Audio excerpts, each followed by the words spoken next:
Përshëndetje zonja dhe zotri, mirë se po takohemi me emisionin Diaspora, me mua Gres Anita e këto në Klan Kosova. Fillimisht po shpresoj që duke kaluar një fundjavë të këndshme me familjet e juaja kudo që ju gjendeni. Ndërkaq Diaspora edhe sot si zakonisht do të sjellë të Q dy rrëfime shumë të veçanta. Të dy historitë nga vinë nga Zvicra, mirë po mërgjimtari i parë ka vendosur që të vijë këtu në studio për të shpalosur rrëfimin e tij. Ndërkaq në pjesën e dytë do të bëjmë një inkuadrim drejt për drejt me një mërgjimtare nga Zvicra, e cila ka një përvojë shumë interesante për ta shpalosur me ne dhe të gjithë shikuesit e Diasporës. Andaj qëndroni me mua sepse vetëm pas pak keni shumë gjëra të veçanta për t'i parë, por edhe për t'i dëgjuar. Edhe pse jeton në Mërgat, Kosovë nuk e harroj asnjëherë. Madje dita ditës po bën çmos që të zhvillojë edhe aktivitete të ndryshme të cilat i bëjnë bashkë shqiptarët që jetojnë në Kosovë me shqiptarët që jetojnë pra jashtë saj. Jam shumë e lumtur që tashmë kemi vetë në studio Lulzim Kadreu, me të cilin do ta zhvillojmë një bisedë shumë interesante. Përshëndetje zoti Kadreu. Përshëndetje Gresa. Fillimisht faleminderit që gjetët kohë për më ardhur këtu në studion e Diasporës. Faleminderit edhe juve për pranimin. Ka ardhur tash disa ditë këtu në Kosovë, ke qenë edhe në Bregdetin shqiptar, çu shkalove, si ishte atje në përgjithësi? Po, kam marrë para 2 javë, kam kombinu pushimin me një ecje malore, sepse kam bjeshkën e kam hobi, dhe pastaj kam kombinu me vizita familjare dhe me një pushim në Shqipëri, Malzi dhe në Bregdet. Të pëlqejnë kështu në përgjithësi këto vendet, sidomos turistike që i kemi ne fatmirësisht shqiptarët? Po, ne jemi me shumë fat që kemi Bregdetin shqiptar, që kemi bjeshkët tona, domethënë kemi shumë fat, kemi një mini Zvicër në Kosovë dhe kemi një mini Majorka ose një mega Majorka në Shqipëri. Po, më bëri shumë përshtypje sepse zakonisht shqiptarët që jetojnë në Zvicër kanë fjalë shumë të bukura për natyrën atje zvicrane dhe me qenë se bëri një krahasim të tillë, i bie që deri diku dhe ne jemi si Zvicra, sa i përket resurseve natyrore. Po, ashtu është, domethënë Zvicra ka resurse natyrore të shumta, kemi shumë bjeshtë të ndryshme, kemi shumë Alpe të ndryshme dhe Kosova e ka gati po ashtu të njëjtat. E mira e Kosovës është natyra e Kosovës është e virgjër. Nuk kemi infrastrukturë, kemi natyrë ashtu siç ka qenë gjithmonë, mund të ecim, mund dalim, kjo është e bukur e Kosovës. Po deri diku investimet do të ishin të mirëpritura.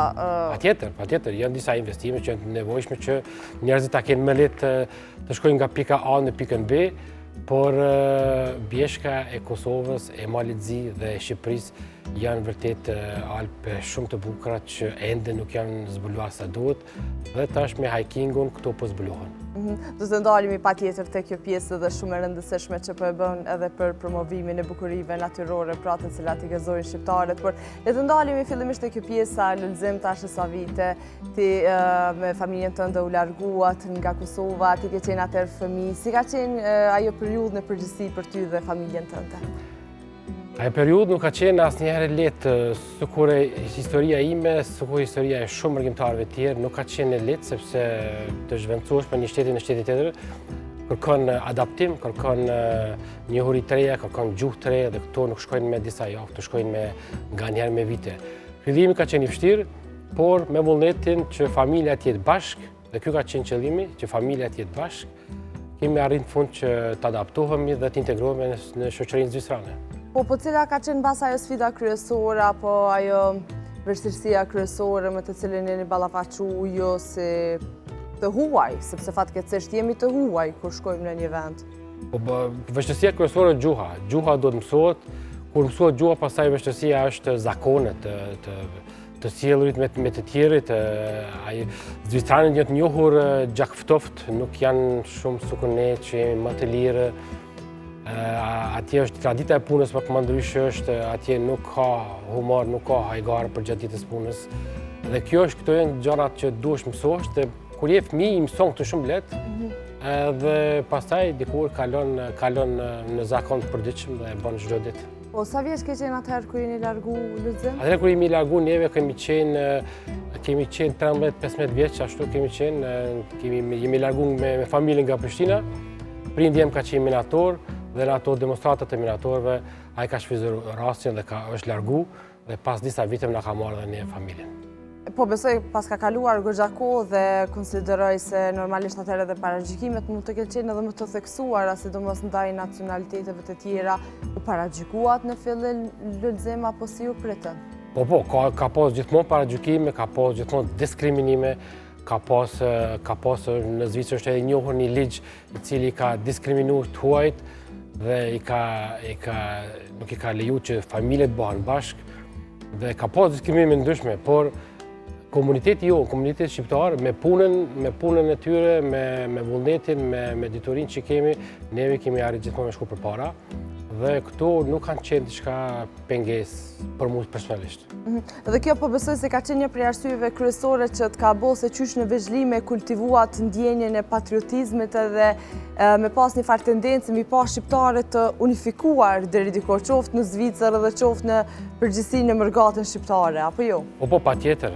Kjo ka qenë motivim gjithmonë sepse kemi ardhur me një vend huj dhe jemi konfrontuar me gjëra të reja dhe kemi fillu me njëherë me ndjat mallëngjimin, atë dashurinë që kemi për vendin tonë dhe kështu kemi fillu gjithmonë dhe kemi qenë gjithmonë aktiv, sidomos në shtetet gjermane, si Zvicra, Gjermania, Austria, po edhe në tjerat, komuniteti shqiptar ka qenë gjithmonë aktiv, qoftë në kulturë, qoftë në sport, qoftë në lëmi tjera, dhe gjithmonë është ai motivimi, ai dëshira që t'i bëjmë shqiptarët bashkë, sepse me një vend huj e meritojmë të jemi bashkë, edhe kjo ka qenë gjithmonë një prej qëllimeve të mia përgjithshme.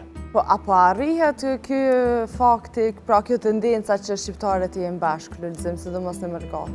Po, arrihet, nëse jemi kreativ, arrihet, duke mos përzirë nga njëherë do disa temat që janë të ndihshme, sikur temat fetare apo temat partijake, atëherë arrihet përmes kulturës, arrihet përmes sportit, arrihet përmes dashurisë së bjeshkës, arrihet përmes poezisë, përmes filmit, humorit. Këto jemi shumë të fortë në Zvicër dhe këto kemi shembuj të panumërta në Zvicër për arritje të ndryshme, për shoqata të ndryshme të krijuara, qoftë shoqata e mjekëve, qoftë shoqata e arkitektëve, qoftë shoqata të tjera dhe jemi të fortë në këtë aspekt. Domethënë, ajo arritja është e mundur, por duhet ditur se në çfarë drejtimi shkojmë. Po, sepse i përmende një ndër dy problematikat kryesore mbasi Lulzim, sepse fatkeqësisht, sidomos kohëve të fundit, e shoh një farë tendence deri diku qoftë edhe nga shqiptarët në Vergatë dhe brenda kësaj të krijojnë ndasi, sidomos tek diaspora, gjë e cila fatkeqësisht nuk duhet të ndodhë asnjëherë, sepse ne e dim se gjithmonë historikisht diaspora ka qenë një pjesë e pandashme, pra Vergata pjesë e pandashme e jonë, andaj nuk bën asesi të lejojmë gjërat e tilla. Jo, nuk bën të lejojmë asgjë të tillë. Ato tendenca nuk janë vetëm tek ne shqiptarët, edhe shtetet e tjera e kanë ato tendenca, edhe morgatat e tjera e kanë ato tendenca. Unë më lejon t'ju bëj një vërejtje të shkurt kur them Vergata, është vërtet, sepse Kosova ka vetëm mërgatë në Evropë dhe nuk ka diasporë. Diaspora e Kosovës janë shqiptarët në Turqi.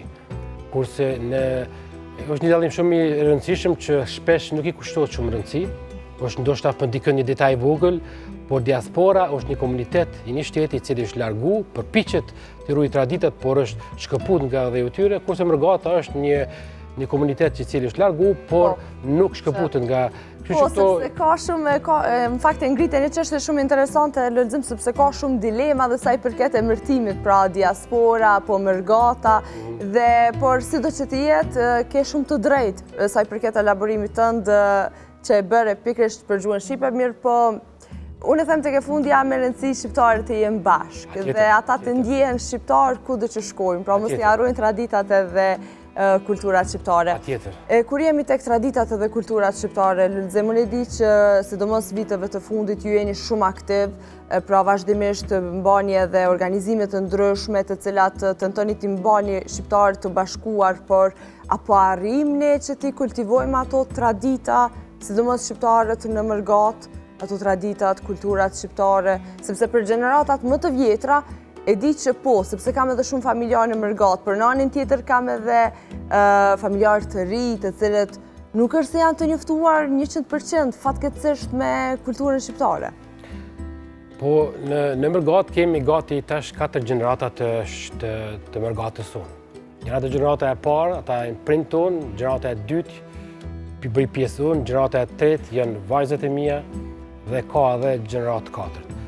Të kjo gjenerata e tretë dhe katërt fillon me qenë me vështirë, kurse gjeneratat e para dhe dyta të kultivojnë gjithmonë traditën përmes pjesëmarrjes në shoqata kulturore artistike, përmes pjesëmarrjes në shoqata peshkatare apo sportive dhe këtu është domethënë ishte vajza ime në shoqatën kulturore Dardania, cilën kishte disa vite kur kishte marrë pjesë si valltare dhe këtu arrihen ajo ku aty ku fotografi po është shumë e bukur. Këtu jam ku kam qenë i vogël, po ajo ku është vështirësia dhe ku duhet punohet më shumë nga gjithë njerëzit është gjenerata e katërt ose sepse edhe gjenerata e tretë që janë vajzat e mia, ato vinë në Kosovë, ndonjëherë me qëllim, ndonjëherë me qef, ndonjëherë sepse i motivuan nga prindrit, por gjeneratat e katërta që janë mbesa në të ardhmen apo nipi im në të ardhmen, ato do të jetë pak më e vështirë dhe aty do të punohet më shumë për kultivimin e traditës sonë. Nuk mjafton të shikojmë televizion apo të marrim pjesë me shoqat, por mjafton kur një familje i merr fëmijët me veti. Dhe kjo motivon shumë në adaptimin e një ambienti që është në Kosovë, që është këtë më ndryshë se adaptimi i një ambienti që është në Zvicra. Pikërisht e thash shumë mirë Lulzim, sepse kam dëgjuar edhe shumë prindër të cilët thonë se fëmijës duhet t'ia lëmë zgjedhjen e lirë, ai duhet të zgjedhë vetë se me cilën kulturë mbase edhe të bashkëveproj, qoftë edhe për krimin e shoqërisë qofat apo edhe për martesa, por unë vazhdoj ta mbroj me fanatizëm këtë idenë që prind duhet të jenë ata, le të themi, ata dietarë të fëmijës të cilët duhet t'ja u mësojnë, deri diku edhe t'ja u imponojnë sa më shumë që të lexojnë për kulturën dhe traditat shqiptare. Po, fëmiu i ka dy mësues. Gjithë jetën i ka dy mësues, i ka mësuesin e shkollës edhe prindin. Domthonë ato që nuk e merr nga prindi e merr nga mësuesi dhe anasjelltesh. Prindi e ka një detyrë që fëmiu vetë t'ja sjell para tavolinës traditat, t'ja sjell kulturën, t'ja sjell gjithat mirat që ka populli vetë. Dhe këto mund t'a bëj edhe në mërgat, në pjesëmarrjen e shoqatave ndryshme. Kjo për shembull në Zvicër është funksionon shumë bukur, kemi shoqata ndryshme, të cilat kultivojnë tradita dhe ushtrojnë valltar të ri.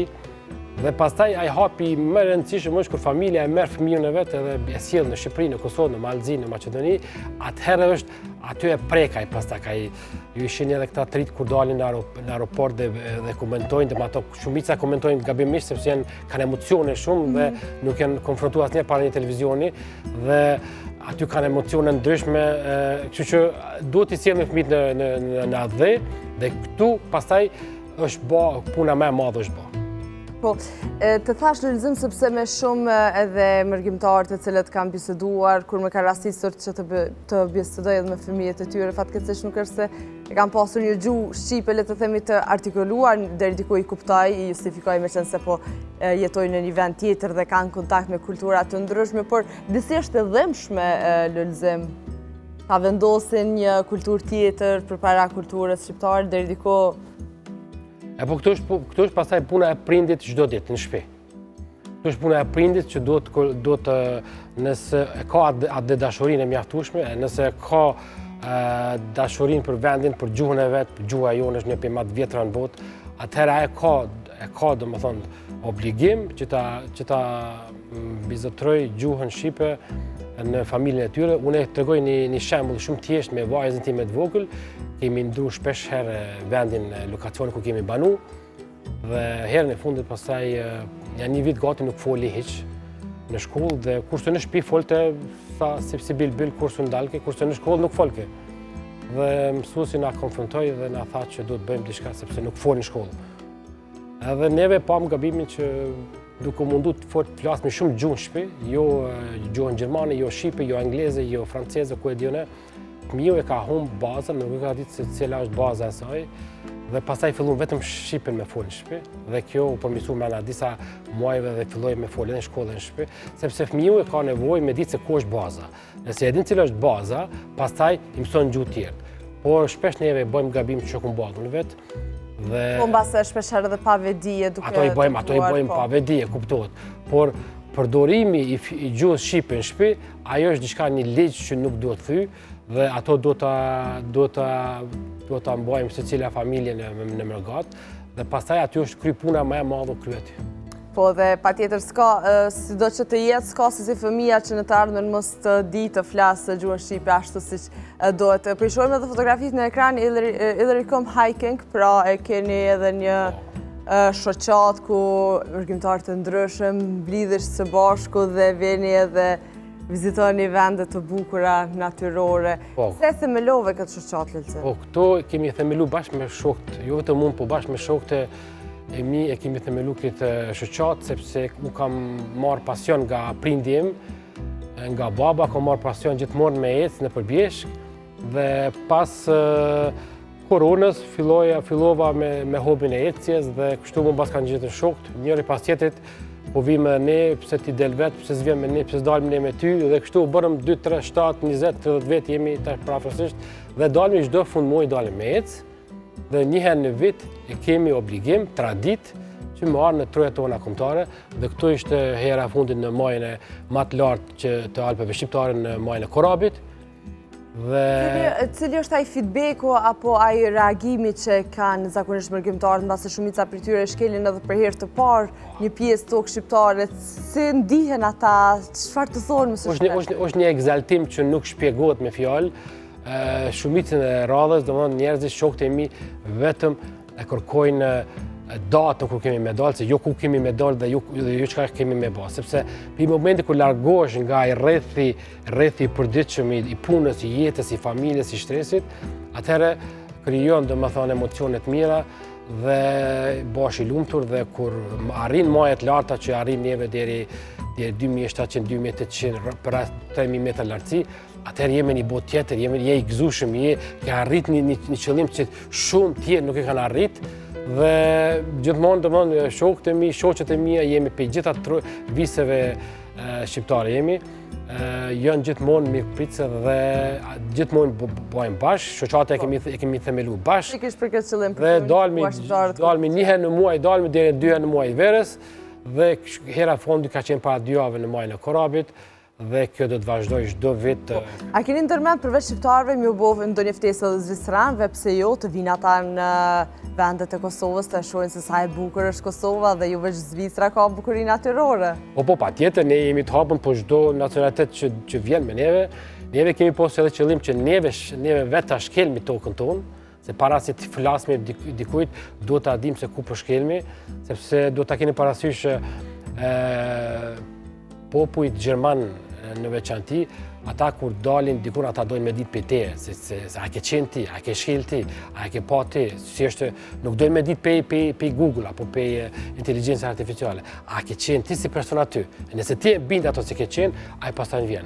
Kështu që neve tash që kemi kriju një provojë të mirë, kemi qenë para 2 viteve kemi qenë në Theth, në Valbon, pastaj para 1 viti kemi qenë në Dibër, kemi bërë një përvojë shumë bukur, dhe tash ishmi në majën e Korabit. Mendojmë që herë në ardhshme do të jetë Gjeravica, dhe pastaj kushdo që vjen tek neve është i ardhur. Kemi pasur gjerman, kemi pasur edhe tash kemi 2 portugez, një çift i ri portugez që vjen me neve shpesh. Kësa herë ishin edhe në majën e Korabit. Fillimisht ezitojshin se nuk kishin dëgjuar asnjëherë, por neve i thamë shiqo, kostot ja u marr me neve, juve, ju s'keni nevojë me pagu asgjë, vetëm e jani. Dhe treguma bujarin tonë që kemi si tradit, dhe ata mbetën goj hapër, sa që ditën e fundit, kur pato mu këthy, njani pej shokëve tonë në Prishtinë, i thiri edhe në shtëpitë tyre me shku, aty u mbledh pastaj edhe plak i shtëpisë, u mbledh edhe motra këtë, edhe ata ishin wow efekti, wow. Pasionuar me mikpritjen fillimisht shqiptare. Që kemi edhe të huj, po shumica jemi shqiptare. Po, atëherë Lulzem mund të inkurajoj të vazhdosh edhe me tutje me këto aktivitetet të tilla, sepse po besoj është një promovim jashtëzakonshëm, sidomos për vendet shqiptare në arenën ndërkombëtare dhe me qenë se jemi drejt fundit, e dua një mesazh, një thirrje nga ty për të gjithë ata shikues të cilët janë duke na ndjekur dhe pse jo të njëjtët janë mbase duke qëndruar në telefona, në televizion duke shikuar, dhe pse mos ju bashkangjiten edhe juve për të bërë një rrugë dy punë, le të themi, në gjuhën popullore. Po duke shkuar në temën e përgjithshme të emisionit, në radhë të parë i thras gjithë shqiptarët që në Mërgat ta flasin gjuhën shqipe në shtëpi. Ta flasin gjuhën shqipe në shtëpi dhe t'ju kujtojnë fëmijëve se kush është ADN-ja shqiptare. Si është historia jonë në ndërshekuj. Kjo është me rëndësi sepse unë kam këtë breng me gjenatën e fundit që nuk janë shumë të lidhur me histori me gjuhën shqipe, kurse sa i përket shoqatës sonë, gjithkush është i mirëseardhur, qoftë nga Kosova, qoftë nga Zvicra e Gjermania, dhe janë mirëseardhur çdo kush. Neve dalmi, mbushemi me energji, kthehemi të lumtur jashtëzakonisht, çdo foto jonja tregon një lumturi jashtëzakonshme. Dhe mali ju është aty, mali ju pret, dhe vetëm jani me neve, ne ju mi presim dhe ju shoqërojmë. Atër një thirrje jashtëzakonisht simpatike, le të themi, për të gjithë shikues. Faleminderit. Falenderoj edhe një herë Lulzim që shfrytëzove rastin dhe erdhe këtu në studio. Ne di që nesër në mëngjes ti do të udhëtosh për në Zvicër, udhëtim të mbarë dhe të presim tash edhe që vera është pranë. Faleminderit shumë edhe një herë. Edhe ju faleminderit shumë, ju uroj suksese dhe punë të mbarë. Faleminderit shumë. Atër shikues të dashur, ishim me rrëfimin e Lulzimit, ne do të shkëputemi për pak për të vijuar me një tjetër rrëfim që na vije drejt për drejt nga Zvicra.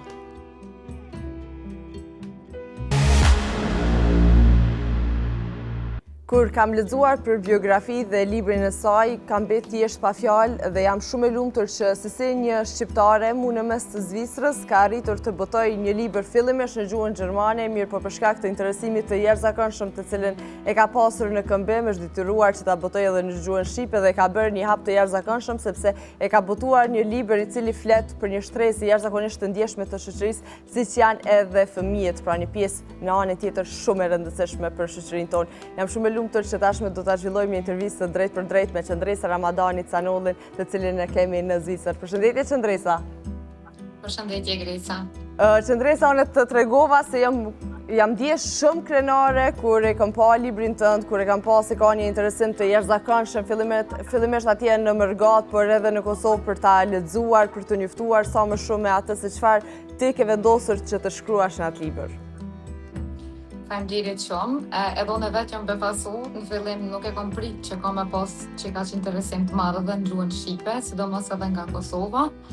Po jam shumë e lumtur që e kam kriju një projekt të tillë edhe ka interesim të madh për të ble nga prindërit për fëmijët e tyre. Na trego pak detaje për librin Qëndresë. Çka flet më shumë, për cilën kategori të fëmijëve, për cilën moshë? Janë në fakt dy libra, një libër është prej moshës 4 deri në moshën 8 vjeç, ku janë disa pyetje më ndryshe, pastaj libri tjetër është nga mosha 9 deri në 14 vjet. Në këtë libër fëmijët kanë mundësinë mbrëmje, unë e propozoj së bashku me prindërit, për arsye se edhe e forcon lidhshmërinë me prindërit, që të reflektojnë mbi ditën e kaluar që kanë pasur së bashku prind me fëmijët. Edhe kështu fëmijët e krijojnë ndjenjen e falënderimit, domethënë ndërtojnë edhe vetbesimin, por edhe i lidh më shumë me prindërit, sepse sot bota e stër digitalizuar, muj me thonë, e ka bërë vetën që fëmijët shkojnë dikon me prind, apo edhe nuk i përjetojnë ato momentet që janë aktuale, sepse ja janë me ekrane, ja me gjëra tjera që nuk kalojnë kohë së bashku me prindërit sa duhet të kalojnë, sepse për mendimin tim çdo gjë fillon qysh në fëmijë. Edhe për atë arsye kam vendosur që të investoj diçka tek fëmijët, sepse ata janë e ardhmja e botës tonë. Po, por Qëndresa përmendë sepse fëmijët shpenzojnë shumë kohë në ekrane, shumë kohë në telefona, duke përdorur, por a konsideron se kjo është edhe si pasojë deri ku mos të themi dështimit të prindit në këtë rast, por edhe mungesës së vigjilencës së prindit karshi fëmijës që ja toleron deri diku të merret me gjëra të tilla? Unë mendoj që sot është e pamundur me i majtë larg ekraneve, por spaku kur fëmijat shikon televizor ose ndonjë film që prindët e dinë se çka është të shikojnë. Ne shpesh herë hasim në raste kur prindët ja u japin ekranat si telefonin apo iPadin, edhe fëmiu kalon në dhomën tjetër, edhe prindët nuk e dinë se çka është duke shikuar. Kjo për mua, domethënë, unë kam fëmijë edhe vet, nuk e toleroj një gjë të tillë, sepse mendoj që është më mirë që na çat kafën që e pim me dikon me u ndërprezi sa herë nga fëmijët, po me ditë se çka është të bëj fëmiu, se sa t'ia dhësh fëmis ekranin edhe ti jeti qetë, po ti si prind mos ta dish se çfarë po shfaqet në ato ekrane. Unë mendoj që është më mirë që të investojmë shumë kohë me fëmijët, t'i përkrojnë me ata në çdo aspekt, sepse çdo gjë fillon kur ne jemi fëmijë. Këto gjëra kanë më na përcjell pastaj të njëjtën, çka ne kemi përjetu si fëmijë kur kemi qenë. Po besoj që Ndresa ti me qenë se e ke marrë guximin ta botosh këtë libër dhe e thua shumë mirë se veprimet e cilat një fëmijës i ndodhin qysh në veçli janë ato të cilat do ta determinojnë pak a shumë edhe të ardhmen e tij, qoftë për të mirë apo qoftë edhe për të keq. Dhe po besoj se inspirim ke dëgjuar edhe historinë nga më të ndryshmet. Ke ndëgjuar mbas ndonjë histori e cila tregon se si një fëmijë e pati një fëmijëri jo të këndshme dhe e cila fatkeqësisht indikoi atij më pas në të ardhmen. Duke pas parasysh se unë kam qenë e vogël, kam pas 3 vjet kur ka ndodhur lufta në Kosovë, përcejku me ato se kemi shikuar pasaj shumë emisione dhe gjona që i përcjellin intervista të ndryshme. Shoh që për shembull edhe shumë fëmijë kur kanë qenë në luftë e përjetojnë edhe sot ato traumat e luftës që kanë ndodhur në Kosovë.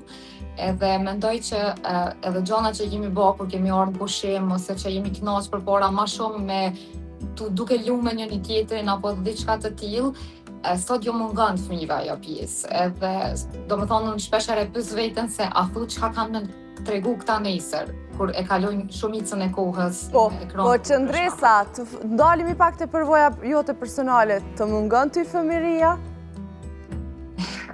Shumë. Më mungojnë si secilit prej neve shumë pjesë të fëmijërisë, domethënë kur kemi ardhur në pushime, shumë gjëra. Dhe po besoj nuk ka qenë as e lehtë edhe për familjen tënde se ke qenë 3 vjeçare dhe si fëmijë ti as nuk e ke pasur idenë se çfarë është duke ndodhur aktualisht në situatën dhe po besoj që edhe kjo ka ndikuar që mbas edhe prindërit e tu mos me të dhuru ashtu dashurinë që ti e meritoje për shkak të rrethonave sepse lufta është një situatë e jashtëzakonshme, një situatë jashtëzakonisht e rëndë dhe as ata nuk ka qenë të vetëdijshëm se ti si një fëmijë ke pasur nevojë pak për ledhatim, për përgdhelje, si cili fëmijë që ka nevojë. Mu më kujtohen do pjesë të shkurtra, se familja ime domethënë gjyshi ka ardhur para 50 viteve këtu në Zvicër.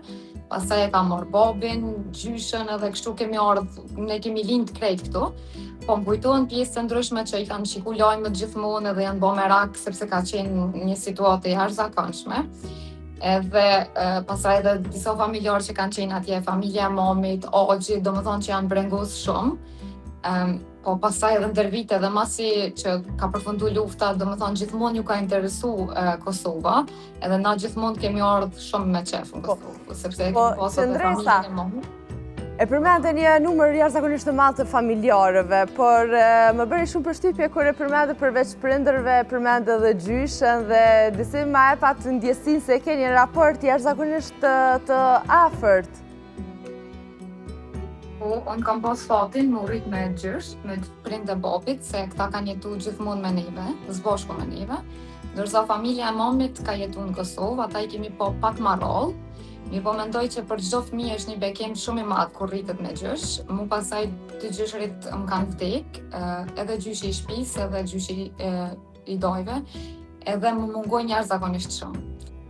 Edhe shpesh herë këtu në Zvicër, domethënë më shumit jetojnë pak ma gjatë, domethënë këtu kalojnë edhe moshën 90 vjeçare, edhe shpesh herë kur punoj edhe vjen dikush në shalter, thom si kur t'ishin edhe ata, se domethënë merr malli tepër shumë. Po, sepse si fëmijë normalisht i ke pasur ata pranë dhe të kanë dhuruar atë dashurinë që një fëmijë ka nevojë, por kur i kujton ata, çka të vije më së shpeshti në mendje, çka të emocionon më së shumti, apo çka të mërzit më së shumti që Ndres? Sepse po e shoh se e ke një raport shumë, e ke pasur në fakt një raport shumë të afërt me ta.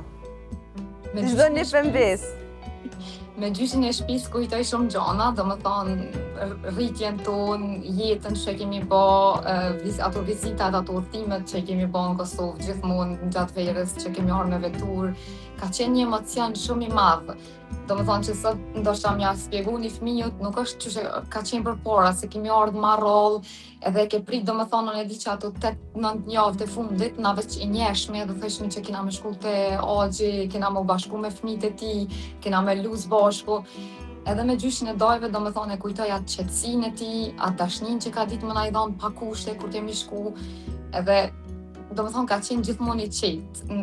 Po, si fëmija normal që jemi halit në pak. Po, Qëndresa, ne e dim se me qenë se edhe ne kam gjyshe dhe gjyshe, gjithmonë, sidomos kur jemi fëmijë, pra të vegjël, ja objepim atyre disa premtime që kur të rritemi, do ta bëjmë këtë gjë.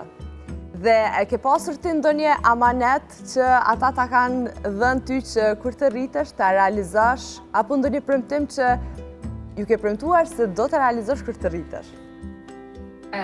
Nuk më kujtohet diçka për momentin. Besoj që dëshira e tyne, sidomos na fëmijët që jemi rrit këtu jashtë, o flas, ka qenë që të ruhet gjuha, sidomos. Këto e kemi edhe pe i prindve, do më thonë që na përpora nuk është që kemi prind tonë, do më thonë nuk kam pas dëshirë që na me komuniku në gjuhën gjermane në shtëpi. Edhe jam shumë e lumtur për këtë fakt se na jemi 5 fëmijë edhe të gjithë flasim, shkruajmë mirë shqip. Po, Qëndresa po më emocionon shumë sepse po e shoh në anën tjetër një Qëndresë të rritur e cila ka realizuar me sukses, le të themi, një rrugtim të saj dhe është finalizuar me një libër, por në anën tjetër po e shoh një Qëndresë të vogël, një Qëndresë të cilës deri diku po i mungon ajo fëmiria dhe që ka vendosur që këtë dhimbje ta shndrojë në forcë dhe ta shërbej si busull për të tjerët që mos i bëjnë gabimet që mbase dikush tjetër i bëri me ty në të kaluarën apo me dikë tjetër që te nje. Dhe më bët shumë qefi që ke arritur shumë mirë ta përmbledhësh këtë detaj mjaft të rëndësishëm nga jeta jote. Faleminderit shumë. Unë prapë po e ciku, si që cika edhe ma herët, që fëmijët janë e ardhmja, edhe mendoj që në fëmijëri fillon gjithçka. Fëmiu atëherë ndërton ato mendimet, ato kujtimet e para që i merr, të cilat kanë me përcjell gjatë gjithë jetës. Besoj që secilit prej nesh i mungon fëmijëria, si edhe unë jam shumë e lumtur me familjen që e kam kriju vetë, mirë po fëmijëria është diçka që nuk ka çmim, sepse atëherë kemi ditë me dhënë dashni pa kushte, nuk të kanë interesuar dhe rrethona të tjera shumë, thjesht ke ditë mu kënaq. Dhe patjetër se secili duhet të ketë kujdes pra se si sillet me fëmijët, sepse basën edhe një fjalë sa do e vogël atyre mund t'ju ndikojë negativisht dhe të falenderoj Qëndresa për të gjitha këto fjalë, për këtë rrugtim tënd në të cilin e shpalose dhe me qenë se jemi krejt në fund të emisionit, e dua një mesazh nga ty, sidomos për të gjithë prindërit të cilët janë duke na ndjekur. Gjithë prindve kisha pas qef, më thonë që le të kalojnë ma shumë kohë me fëmijët. E di se asnjëri prej neve nuk është perfekt, sepse të gjithë bëjmë gabime, por sado të lodhën që t'jenë mas punës, sepse sado është bëjë jeta tepër dinamike, të falim dashni për fëmijët, por të falim edhe dashni për rrethin, që dikur kur ne nuk jemi më në këtë botë, që të kujtohemi vetëm për veprat mira edhe gjanat mira të cilat do t'i lëm pas. Sepse sot edhe materializmi e ka bot vetën që shumë jetojnë vetëm për gjanat materiale, është mirë që të kemi fokusin vetëm të gjanat shpirtënore, të thojmë ma shumë dashni, të përkushtohemi ma shumë ndaj fëmijëve, ndaj familjes, sepse mendoj që familja është e shejtë edhe ke vetëm një herë, edhe duhet me ditë me rujtë. Një thirrje shumë e rëndësishme për të gjithë ata të cilët janë duke na ndjekur. Qëndresa, të falenderoj edhe një herë nga zemra për të gjitha këto që i ndave me ne dhe të gjithë shikuesit e diasporës dhe të uroj shumë suksese në të ardhmen tënde dhe shpresoj që herën tjetër kur të bisedojmë dhe të flasim për ndonjë botim të ri të librit tënd. Faleminderit shumë për mundësinë e dhënë dhe për interesimin e juve në projektin tim. Gjitha të mirat. Faleminderit shumë. Atëherë shikues të dashur, ishim me rrëfimin e Qëndresës, e cila e bëri një kombinim jashtëzakonshëm qysh nga fëmiria e deri tash si një vajzë e rritur që është dhe mbi të gjitha është një nën shumë e përkushtuar. Unë ju falenderoj që qëndruat bashkë me ne, mirë po ju mos harroni se ne do të ritakohemi sërish të shtunën e ardhshme për të dëgjuar edhe tjera histori e tregime të cilat na vijnë nga mërgjimtarët tanë. Fundjavë të këndshme.